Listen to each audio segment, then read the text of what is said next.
మీరంత సున్నితంగా ఉండకండి మీరు. మీరు అంత సున్నితంగా అయిపోతారండి. అందరు కూర్చొని ఇట్లా పళ్ళు కొరికేసుకుని వీళ్ళు మాట్లాడేస్తున్నారండి. ఈజీగా ఉండండి, తేలిగ్గా ఉండండి. నేను కదా దెబ్బలు తింటుంది ఇక్కడ. మీరు ఈజీగా మీరు ఎంజాయ్ చేయండి జీవితాన్ని.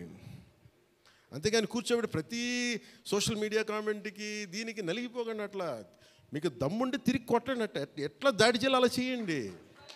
నెగిటివ్ ఆస్పెక్ట్స్ కొట్టి నవ్వలేయండి.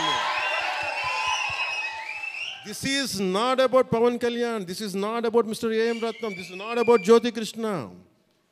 This is not about for anybody to us. It's not about for us. It is about our civilization. It's about భారతీయత.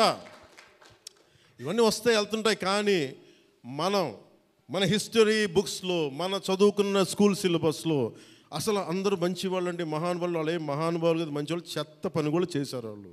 అందరి హీరోల అభిమానులు కూడా నేనేం కోరుకున్నానంటే, లెట్ మీ టెల్ యూ, నేను మనస్ఫూర్తిగా చెప్తున్నాను, always love whom you adore.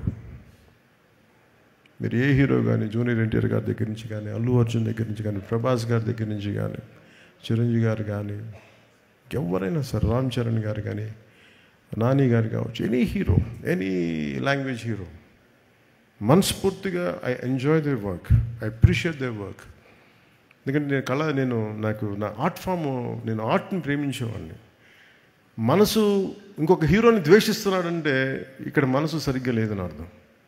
అందుకని నాకు అలాంటి ఇప్పుడు థాట్స్ ఉన్నాయి. అందుకని అందరి హీరోల అభిమానులకి మై అడ్వైస్ ఇస్, ఇంక్లూడింగ్ నా అభిమానులతో, stop doing this fan wars.